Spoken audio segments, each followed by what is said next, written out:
Ser espiritual é isso aqui.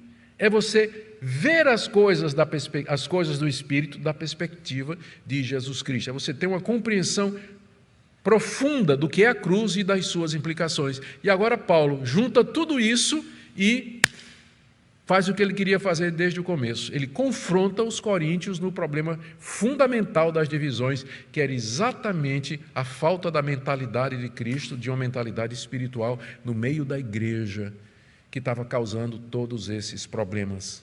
E aqui nós chegamos no capítulo 3, versos de 1 a 4. Paulo diz aqui, são 4 coisas, rapidinho. Primeiro, vocês não são espirituais, como vocês se consideram. Capítulo 3, verso 1. Eu, porém, irmãos, não pude falar a vocês como a pessoas espirituais, e sim como a pessoas carnais, como a crianças em Cristo. Já pensou na virada de mesa aqui? Qual foi a reação dos coríntios quando eles leram isso aqui? Porque eles disseram, puxa vida, Paulo veio construindo, né? Ele veio preparando a forca, veio preparando, aqui no capítulo 3, verso 1, ele puxa e enforca os coríntios aqui.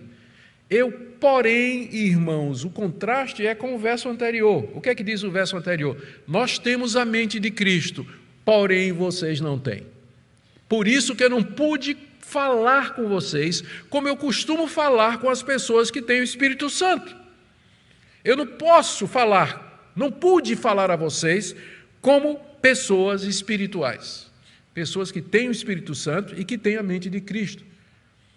Paulo se refere provavelmente ao tempo que ele passou lá em Corinto a primeira vez. Lá na sua viagem missionária, quando ele funda a igreja, ele passou algum tempo em Corinto, pelo menos talvez 2 ou 3 anos lá em Corinto. Desde aquela época, Paulo já tinha sentido que não conseguiria, ou seja, que o progresso dos coríntios estava sendo lento.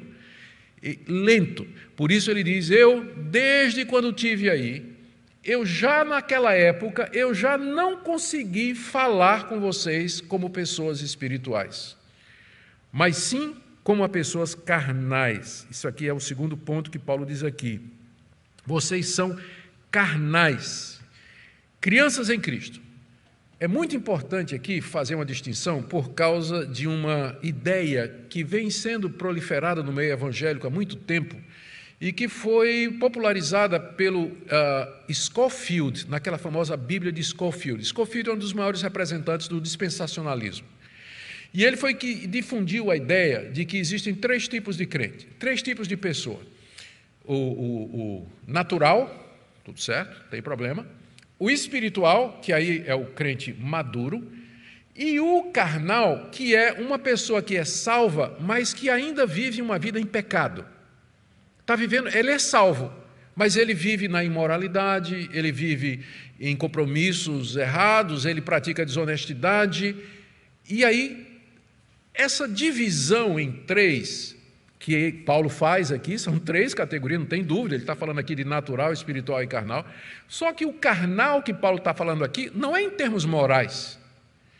Ele chama os coríntios de carnais em contraposição a espiritual, que aqui no texto é uma pessoa que tem a mente de Cristo e que entende as coisas de Deus. Então, carnal aqui, como ele explica, é ser criança em Cristo, que não tem compreensão. Uma criança, ela tem uma compreensão de uma criança, tem uma compreensão infantil do Evangelho.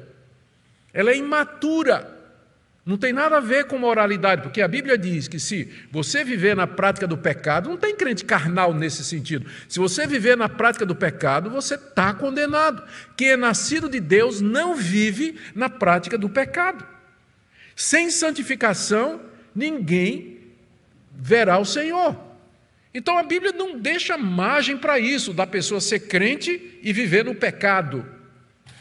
Paulo carnal aqui é uma pessoa que é crente, mas que ainda raciocina, está pensando como as pessoas do mundo sobre certas coisas. E no caso aqui em particular, em formar grupos em torno de celebridades.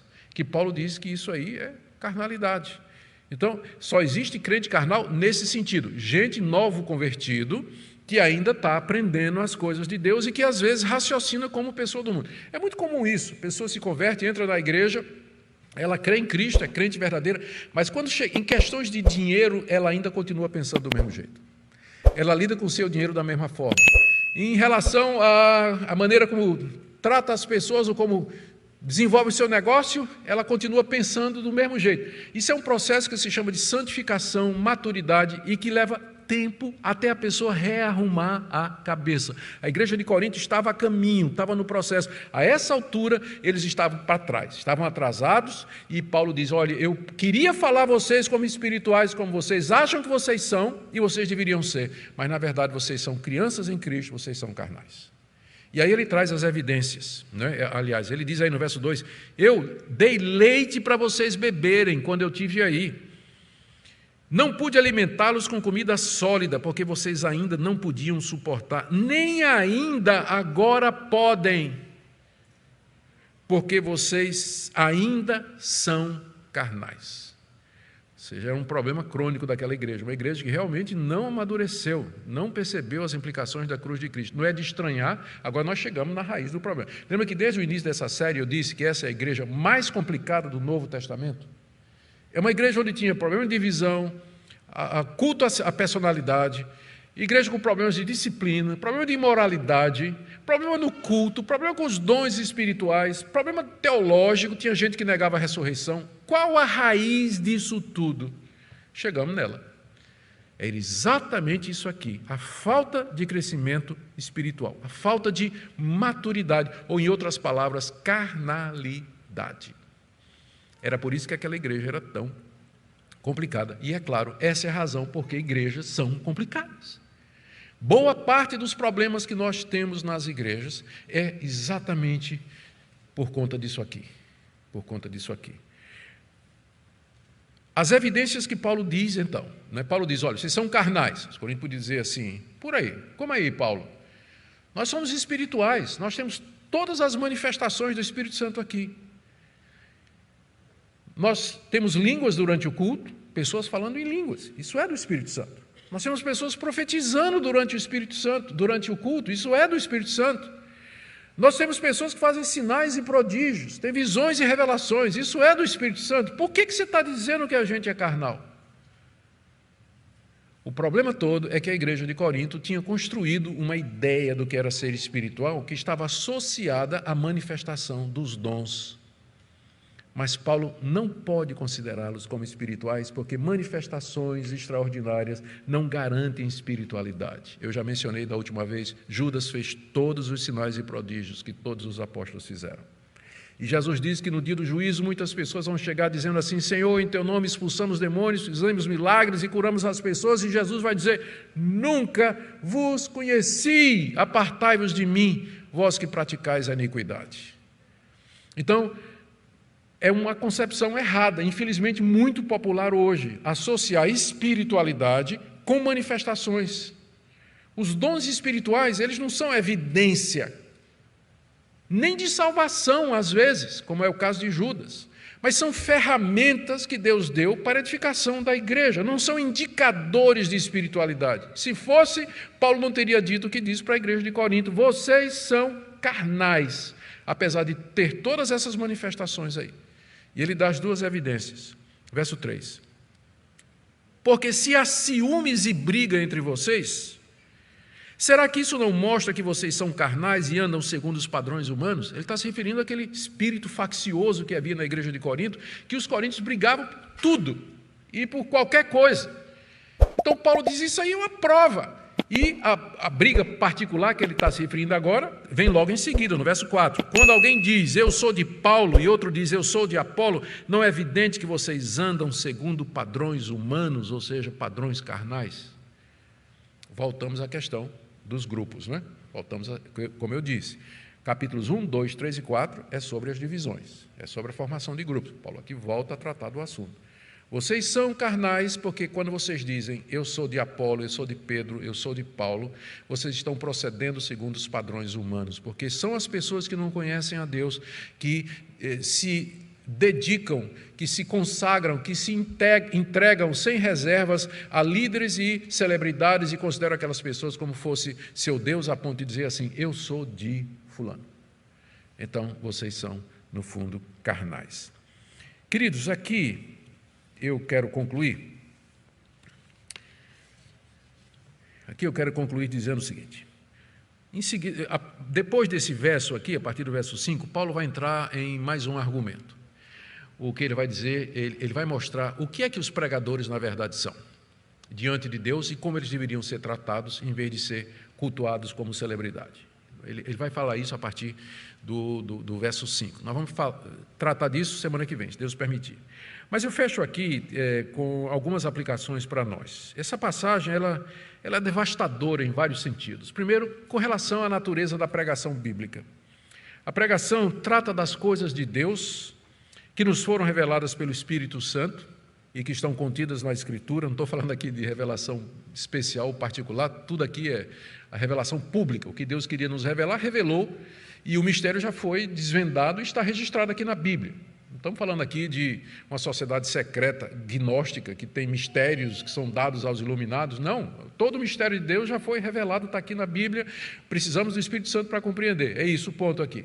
A pregação bíblica, a tarefa dela é falar das coisas de Deus, é ensinar essas coisas, como Paulo diz, conferindo coisa espiritual com coisa espiritual.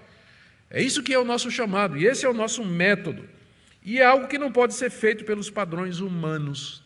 Nós dependemos do Espírito Santo, precisamos do Espírito Santo para compreender o Evangelho e para transmiti-lo. A natureza espiritual do Evangelho e da sua transmissão é alguma coisa que precisa ser urgentemente resgatada, porque nós estamos misturando metodologia humana, a gente está trazendo recursos de todo tipo, com o objetivo de alguma forma de interessar os nossos ouvintes, chamar a atenção deles, mover as emoções deles, e esquecemos a pureza da pregação, a simplicidade, o poder da palavra. Sabe o que é que fazem isso? Porque não creem no poder da palavra. O Evangelho não precisa desses recursos adicionais para fazer efeito no coração. Prega a palavra com simplicidade, ensina o Evangelho, e você vai ver como o Espírito Santo usa isso no coração das pessoas. Não precisa muita coisa, não. Não precisa muita coisa, não. Segundo, essa passagem também ensina que sem a revelação do Espírito Santo, as pessoas nunca poderão compreender o sentido da cruz e as suas implicações, porque é algo completamente avesso e hostil à mente natural. Por isso, mais uma vez, os pregadores e os membros da igreja, todos os crentes, nós precisamos depender do Espírito Santo para entender as coisas de Deus e para transmitir. E essa implicação aqui, que é muito importante da passagem, com respeito à definição do que é ser espiritual. Todo mundo quer ser espiritual, todo mundo deseja ser cheio do Espírito Santo. Qual a principal coisa de ser espiritual, ou qual a principal atuação do Espírito de Deus? Eu sei que muitas pessoas vão responder em termos de manifestações extraordinárias. Eu quero dizer que eu creio que Deus é poderoso, creio que Deus age, que Deus faz o que Ele deseja. Eu apenas questiono se a prioridade sobre essas manifestações é bíblica. É isso que eu questiono. Porque o que eu vejo em passagens como essa é Paulo estabelecendo a prioridade da compreensão da mente de Cristo sobre as outras coisas. Essa é a principal obra do Espírito Santo, me dá um entendimento das coisas de Deus. Saber as coisas de Deus, compreendê-las, recebê-las no meu coração e aí transmiti-las de uma forma que glorifica a Deus, sem chamar a atenção para a minha pessoa, ou para o meu carisma, ou qualquer outra coisa que eu seja ou tenha. É esse o ponto. O Espírito Santo glorifica a Cristo e não ao pregador, e não a celebridade qualquer. Ele glorifica a Jesus Cristo. É isso que a gente tem que entender. Esse é o Evangelho, na sua simplicidade e na sua pureza. E nós devíamos recebê-lo assim, mantê-lo assim e transmiti-lo dessa forma. Amém? Por último, o desejo é óbvio que o que Paulo queria dos coríntios é que eles tivessem crescido. E isso nos alerta para a necessidade, primeiro para o reconhecimento de que crescimento na fé é alguma coisa que se faz progressivamente. Nós não nos tornamos maduros do dia para a noite. Novos convertidos, eles são... Eu sei porque eu fui um novo convertido muito chato, né? Por sinal.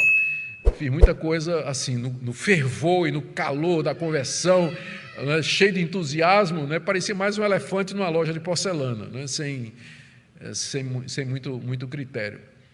Leva um tempo até a gente amadurecer. E E eu queria que você lembrasse disso. Investisse no seu processo de santificação e crescimento. E que você olhasse a sua vida para ver em que áreas você raciocina. Talvez os problemas que você esteja enfrentando é porque você está olhando para os problemas da perspectiva mundana, padrões humanos, como as pessoas olham e como as pessoas resolvem. Nós somos diferentes, nós somos outro povo, nós temos a mente de Cristo, que Deus nos deu através do Espírito Santo. Amém?